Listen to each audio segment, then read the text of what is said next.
Hey everyone, Elizabeth here. The Last Laugh delivers stories that leave you speechless. If you're here for it, hit subscribe and let's go. I grew up as the family disappointment. My father Richard built a regional accounting firm over 30 years. My mother Patricia came from old money. My sister Victoria followed the golden path, Harvard MBA, marriage to a corporate attorney, Fortune 500 executive by 30. Then there was me, Emily, the failure. At 18, I announced I wanted to study computer science instead of business. Computer science? Mom's fork clattered. That's for people who can't handle real business. Dad shook his head. You'll never make real money coding. It's a saturated field. Victoria smirked. She just wants to play video games. I went anyway. State University full scholarship. They treated it like I'd joined a cult. Family gatherings became interrogations. Still doing that computer thing? Dad asked every Thanksgiving. Any real job prospects? Mom added at Christmas. Meanwhile, Victoria's updates were celebrated like holidays. Her promotion. Her corner office. Her bonus. Her perfect life. I graduated at 21 with bachelor's and master's degrees simultaneously. 3 job offers from major tech companies. I turned them all down. You turned down Google? Dad's voice rose. Do you understand how stupid that is? I'm starting my own company, I said quietly. The table erupted in laughter. A company. Victoria wiped tears from her eyes. With what capital? What experience? This is sad. Mom touched my hand with false sympathy. 90% of startups fail, honey. Take one of those real jobs before they're gone. I have investors, I said. More laughter. Let me guess, Dad said. Some college friend's parents threw you $5,000? That'll last 3 months. I didn't tell them about the $2.8 million in seed funding. I didn't mention MIT acquiring my thesis for $180,000. I didn't explain the 7 patents I'd filed. I just smiled. We'll see. That was 8 years ago. I named my company Nexus Solutions. AI-driven cybersecurity for healthcare systems. Revolutionary for hospitals protecting patient data. The first 2 years were brutal. 18-hour days. Sleeping in my office. 5 brilliant engineers who believed in the vision. Family gatherings became performance art in humiliation. At Victoria's 30th birthday, she announced her promotion to senior vice president. Everyone applauded. Dad gave a speech about her brilliance, her future. Mom turned to me. And Emily, any progress on your little project? It's going well. She's been saying that for 2 years, Victoria said loudly. At some point, admit failure and get a real job. Her husband Brandon nodded. The market's tough for tech. Might want to pivot before you're completely unemployed. I said nothing. I didn't tell them we'd just signed our first major hospital system. $4.7 million contract. 2 more networks in final negotiations. Why would I? They weren't interested in listening. Year 3 we grew from 5 employees to 23. Year 4 international clients. Year 5 acquisition offers from every major tech company. I turned them all down. You turned down Microsoft? Dad's voice was incredulous. They offered you real money. What are you holding out for? I'm not selling. This is why you'll never succeed. You don't understand business. You're too stubborn and too stupid to listen to people who actually know what they're doing. I hung up. I didn't tell him Microsoft offered $340 million. I didn't mention Amazon's $480 million offer. I didn't want to sell. Nexus was proving something. By year 6 we were valued at $1.2 billion. Unicorn status. My face was on TechCrunch, Bloomberg, Forbes. But my family didn't read those publications. At Dad's 65th birthday he gave a long speech about legacy and success. He thanked Victoria for making him proud. He thanked his partners. He looked right past me. Victoria cornered me by the dessert table. You know, it's not too late to give up this tech fantasy. Brandon's firm is hiring paralegals. I could put in a word. I'm fine. Are you though? You're 30 years old. Still single. Still playing entrepreneur. What happens when this falls apart? You'll have nothing. I smiled politely. I'll manage. I didn't say I was in Fortune's most powerful women in tech that month. I didn't mention speaking at Davos. I didn't explain the documentary crew following me. My success made them angry. My silence made me invisible. Invisible was safer. 3 months ago, Dad announced his retirement party. 35 years building Chin and Associates. The planning became a family obsession. Mom organized it like a royal wedding. Victoria handled the guest list. Every important business person in the region. 2 weeks before the event, my invitation arrived. Formal cardstock. Embossed lettering. Business formal. Perhaps it's best you don't attend. Not, please come. Suggestion that I stay away. My phone buzzed. Victoria. Dad's investors are coming. The mayor. State legislators. This is big. We can't have you there in thrift store clothes talking about your failing tech thing. It would be embarrassing. I didn't respond. Another text. Mom agrees. This is Dad's night. Don't make it about you and your problems. I looked around my penthouse apartment. 1,500 square feet overlooking the city. The walls covered in actual art. The kind of place Mom would die for. She'd never been here. None of them had. They'd never asked.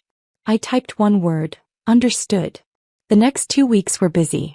Nexus was finalizing partnerships with 3 major hospital networks. Combined deal value, $890 million over 5 years. Also talks with the Department of Defense about military medical facilities. And the fortune thing. 6 months earlier, journalist Rebecca Walsh reached out. Profile about women-led tech companies changing healthcare. She'd followed Nexus for 2 years. We did 3 interviews. She visited our offices. Spoke to my team investors' clients. Asked about my background, my family. Do they know, she asked. Your family. Do they know what you've built? No. Why not? Because they never asked. And I stopped trying to tell them. That must be lonely. It was. But lonely was better than being their disappointment. The article was scheduled for the week after Dad's party. Fortune told me I'd made the 40 under 40 list. Number 7. Cover feature with 3 CEOs. The photo shoot was last month. Professional everything. Designer dress. They shot me in our server room surrounded by technology protecting millions of patient records. I looked powerful. I looked successful. I looked nothing like the family failure. The retirement party was at the Grandview Hotel. Most expensive venue in the city. I arrived on time wearing a simple black dress. Not too flashy. Not too cheap. Perfectly invisible. The ballroom was packed.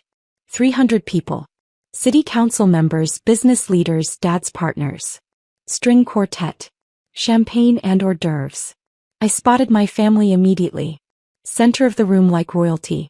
Dad in his tuxedo. Mom in an expensive gown. Victoria in designer everything.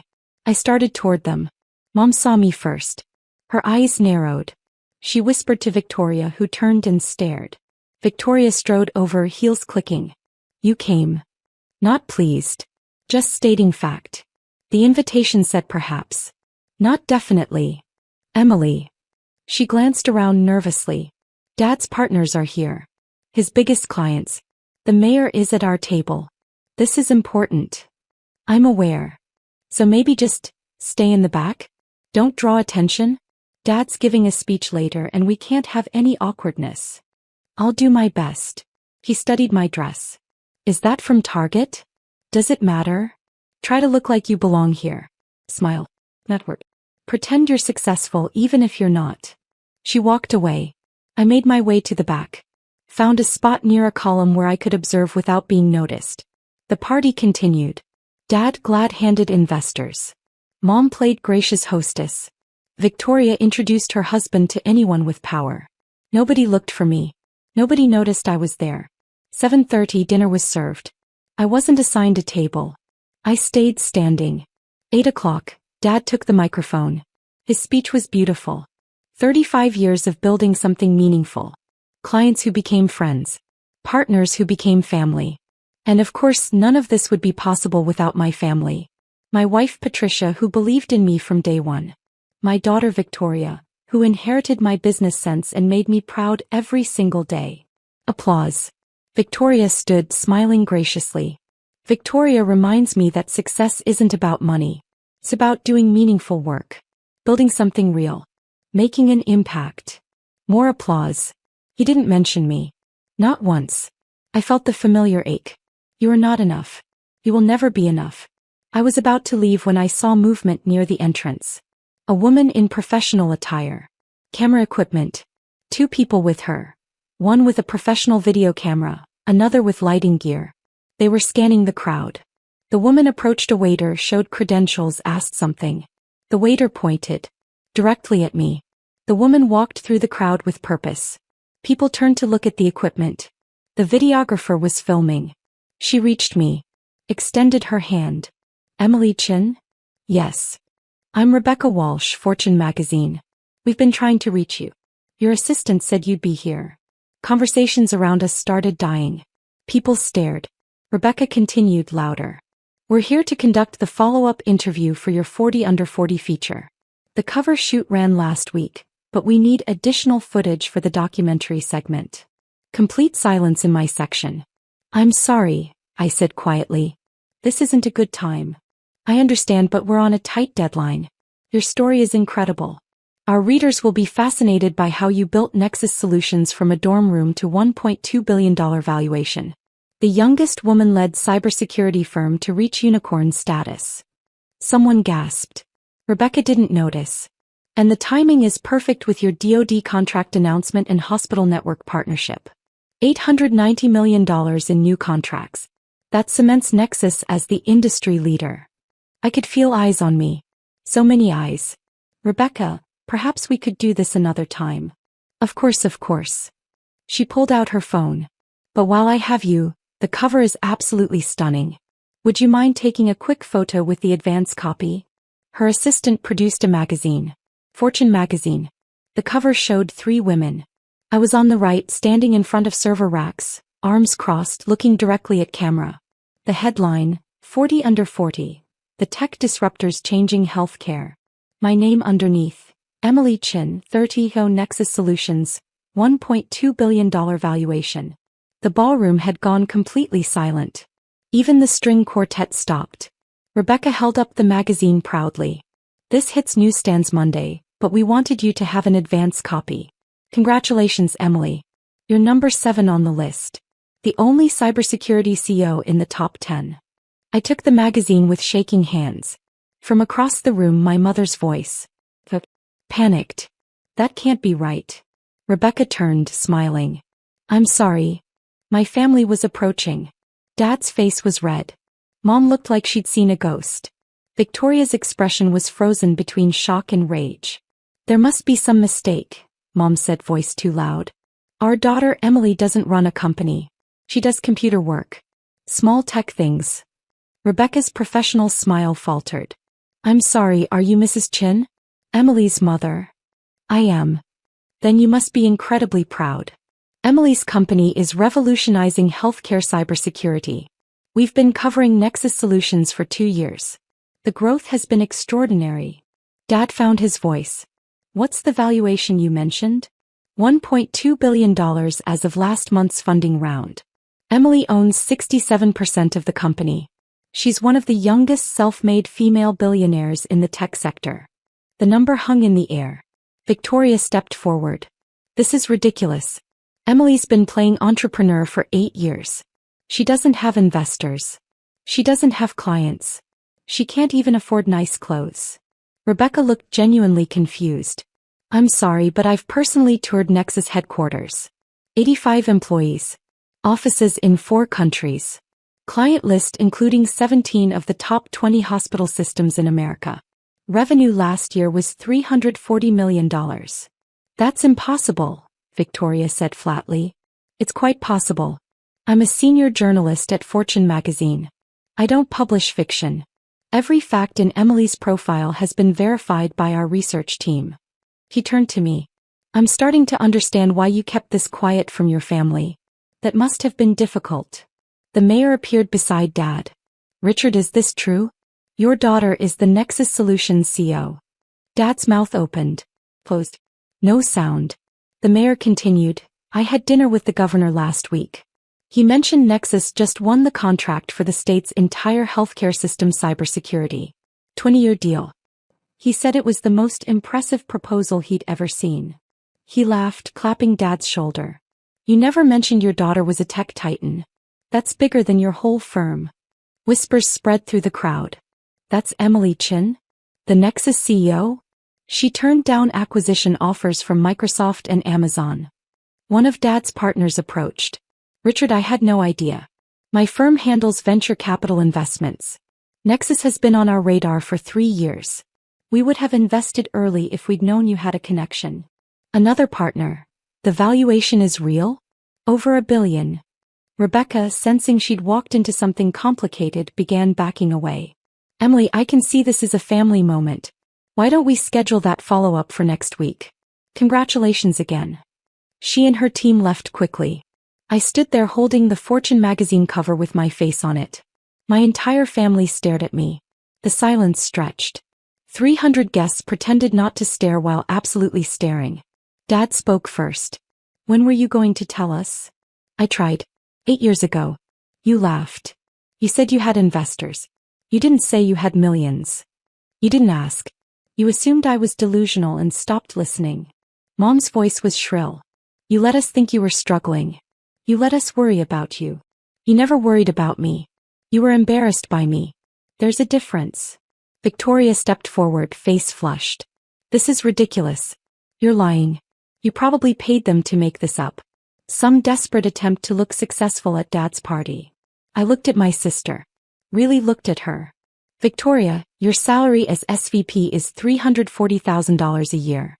That's impressive. You've worked hard for it. I respect that. She blinked, confused by the civility. My company's revenue last year was $340 million. That's 1,000 times your annual salary. Our profit margin was 34%. I personally took home $89 million in distributions. Her face went white. But you're right about one thing. The clothes. I do shop at normal stores. Because I don't need expensive things to prove I'm successful. I already know I am. One of Dad's partners laughed. A short bark he quickly covered. Dad's face was purple. You deliberately deceived us. No, Dad. I stopped sharing my life with people who made it clear they weren't interested. That's not deception. That's self-preservation. We're your family. Are you? When's the last time you asked about my work? Not to mock it. To actually ask. Silence. When's the last time you invited me to family dinner without making it clear I was the failure at the table? More silence. When's the last time you said you were proud of me? Dad's mouth worked. Nothing came out. I looked at Mom. You suggested I stay away from tonight. You said I'd embarrass you. I didn't mean. You meant exactly that. You've always meant it.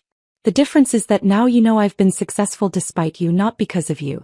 And that makes you angry. The mayor cleared his throat awkwardly. I'll let you folks talk. He fled. Others started creating distance. Nobody wanted to watch this. Victoria found her voice. You think you're better than us now? No. I think I built something real while you told me I was stupid for trying. That's not better. That's just different. Brandon stepped forward.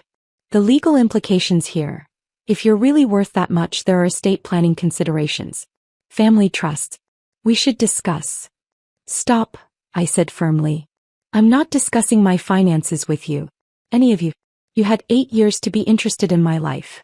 You chose mockery instead. Dad finally found real words. Emily, you're right. We should have listened. We should have supported you. But this, springing this on us at my retirement party, this is vindictive. I felt something break inside. Not my heart. Something harder. The last piece wanting their approval. I didn't spring anything on anyone. Fortune magazine came to interview me. I didn't invite them here. I didn't plan this. I came to your party even though you told me not to. I stood in the back. I stayed invisible. Just like you wanted. I held up the magazine cover. This is my life. The life I built while you told me I was wasting my potential. The success I achieved while you were ashamed of me. Mom's face crumpled. We were never ashamed. You told me not to come tonight. You said I'd embarrass you. What do you call that? She had no answer. I looked at Dad. You gave a speech about success. About meaningful work. About making an impact. You thanked Victoria for making you proud. You looked right past me. I didn't know, he said weakly. You didn't want to know. There's a difference. Around us, the party had completely stopped. 300 people pretending not to listen or openly staring. One of Dad's oldest clients approached. Richard, I think we should give you privacy. Beautiful party. Congratulations on your retirement. It was a kind exit. Others took it. The ballroom started clearing. Within 10 minutes it was just us. My parents. Victoria and Brandon. Me. And the Fortune magazine cover lying on a table like evidence. Victoria picked up the magazine with shaking hands. Opened it. Found the article. 4 full pages. Photos of me at Nexus headquarters. Charts showing growth. Quotes from industry leaders. Timeline of success. She read parts aloud, voice hollow. Chin bootstrapped Nexus Solutions with personal savings from her graduate thesis sale and early angel investments, turning $2.8 million in seed funding into a unicorn status company in just 6 years. The company's proprietary AI-driven cybersecurity platform now protects over 40 million patient records across 17 hospital systems. Chen, who holds 7 patents in cybersecurity technology, declined acquisition offers from Microsoft, $340 million, Amazon, $480 million, and Google, terms undisclosed. Victoria looked up. You turned down almost $500 million. Those offers were 3 years ago. The company's worth more now. I'm building something bigger than a quick sale. Dad sat down heavily. All this time, you were actually successful? Yes. Despite your certainty that I'd fail. Brandon was reading over Victoria's shoulder.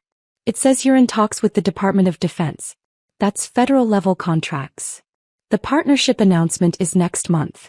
We're adapting our healthcare AI for military medical facilities. 5-year contract. $680 million. Mom made a small sound. Almost like a sob. You must hate us, she whispered. I thought about it. Really thought. No. I don't hate you. I'm just tired of trying to prove I'm worthy of basic respect. Dad's voice was rough. What do you want from us? Nothing. I wanted your support 8 years ago. I wanted you to believe in me. I wanted you to be proud of me for trying, not just for succeeding. But you couldn't give me that. We can now, Mom said desperately.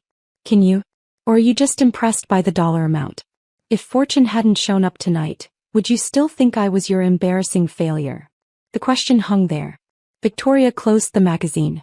Set it down carefully. You're right. We treated you terribly. I treated you terribly. It was possibly the first genuine thing she'd said to me in a decade. I was jealous.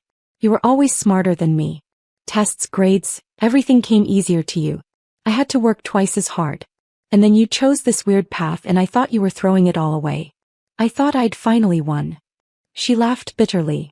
Turns out you lapped me while I was celebrating. Your success doesn't diminish because mine is different, I said. But it does, doesn't it? You just said your revenue is 1,000 times my salary. How am I supposed to feel about that? However you feel. But your feelings aren't my responsibility. I didn't build Nexus to compete with you. I built it because I loved the work. Dad stood. Walked to the window. Looked out at the city. I told you that you didn't understand business. I told you that you'd fail. I know. I was wrong. The words were so soft I almost didn't hear them. He turned to face me. I was completely wrong. And I'm sorry. It was the first time he'd ever apologized to me for anything. Mom's voice broke. I'm sorry too. I'm sorry we made you feel like you had to hide this. I'm sorry we weren't the parents you deserved. The invitation that told me not to come. Do you understand how that felt? Mom's face crumpled. I thought you'd be uncomfortable. I thought seeing all these successful people would make you feel worse about your situation. I was trying to protect you. From what? From feeling like a failure at your father's success party. I closed my eyes. I never felt like a failure. You made me feel like one. We talked for another hour. Real talk. Hard talk. The conversation we should have had 8 years ago. They asked about Nexus. Really asked. I told them about the early days. The struggles. The breakthroughs. The moments I almost gave up. Why didn't you tell us when things started succeeding? Dad asked. I did tell you. Every time I came home I tried to share. You weren't interested in details. You were interested in making sure I knew I was disappointing you. He flinched. And then, after a while, it felt good to have something that was just mine. Something you couldn't criticize or diminish. Something you couldn't take credit for. Victoria nodded slowly. Like I took credit for Dad's business sense. Like that. The worst part wasn't lack of support. It was active undermining. Every family gathering, you made sure I knew I was the failure. We were trying to motivate you, Mom said weakly. Humiliation isn't motivation. It's just cruelty. More silence. Finally, Dad spoke. What happens now? I don't know. I don't know if we can fix this. I don't know if I want to try. Emily. You told me I was stupid for turning down Google. For not understanding business. For being too stubborn. Do you know what I did instead? They waited. I built something that Google now wants to partner with. I created technology that Amazon studied for their own systems. I made decisions that every business analyst said were wrong, and they turned out to be exactly right. I picked up the Fortune magazine. This isn't luck. This isn't accident. This is 8 years of 18-hour days, strategic decisions, and building something meaningful. The same qualities you praised Victoria for, I had them too. You just refused to see them. Dad nodded slowly. You're absolutely right. So what happens now is up to you. You can be proud of what I've built. You can be part of my life going forward. Or you can keep being the people who told me to stay home. We want to be part of your life, Mom said quickly. Then act like it. Not because Fortune magazine says I'm successful. Because I'm your daughter and I've always been worth your time. Victoria stood. Walked over. For a moment I thought she might hug me. Instead she held out her hand. Congratulations. On everything you've built. You did it without us and that's remarkable. I shook her hand. Thank you. I'd like to learn more. About Nexus. About what you do. If you're willing to share. I'd like that. It wasn't forgiveness. Not yet. But it was a start. I left the party at 10 p.m. The ballroom was still decorated but empty except for hotel staff cleaning. My phone had been buzzing constantly. Messages from colleagues who'd heard. Congratulations. Interview requests. Partnership proposals. One message stood out. From my CFO Marcus. Boss, Fortune's website just posted the article. It's trending #2. Your phone is going to explode tomorrow. Also, proud of you. You've earned this. I smiled. Another message. From Dr. Sarah Kim, my former MIT advisor. Just saw the Fortune cover. Called it 8 years ago. You were going to change the world. Your parents must be thrilled. I didn't know how to respond to that one. The next morning I woke to 847 new emails. Interview requests from Bloomberg, TechCrunch, Wall Street Journal. Partnership inquiries. Speaking invitations from conferences worldwide. And one email from my mother. Emily, I've read your Fortune article 3 times. I'm sorry doesn't cover it. But I am. Truly. Your father and I would like to take you to dinner this week. Just us. No performance. No agenda. Just parents trying to know their daughter. Would you consider it? Love, Mom. I stared at that email for a long time. My assistant knocked. Emily? The team is gathering for the morning meeting. CNN is on line 3. They want you for a segment about women in tech. Tell CNN I'll call back. I need to respond to an email first. I typed, dinner works. But I choose the restaurant. And we talk about Nexus, really talk, or this doesn't happen. Emily. I hit send. 2 minutes later, deal. We're listening now. We should have been listening all along. The Fortune 40 Under 40 issue became one of their best-selling editions. My profile was shared 340,000 times. The documentary segment got 2 million views on YouTube. The publicity triggered another acquisition offer. A consortium offering $2.1 billion.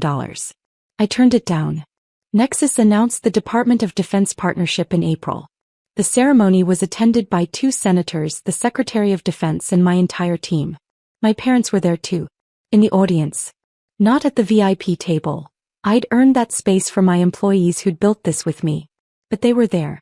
After the announcement, Dad found me backstage. I'm proud of you.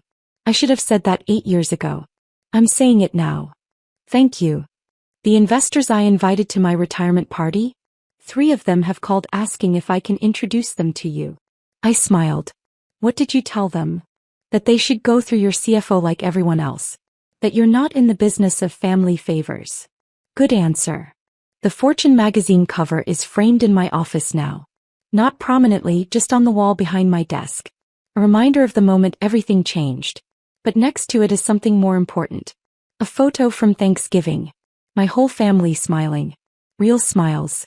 Because that's the thing about power reversals and public validations and billion-dollar valuations. They're satisfying. They're vindicating. They prove you were right. But they're not what makes you whole. What makes you whole is building something meaningful. Surrounding yourself with people who believe in you. And, if you're very lucky, giving the people who hurt you the chance to do better. They won't always take it. But mine did. And that's worth more than any magazine cover could ever be.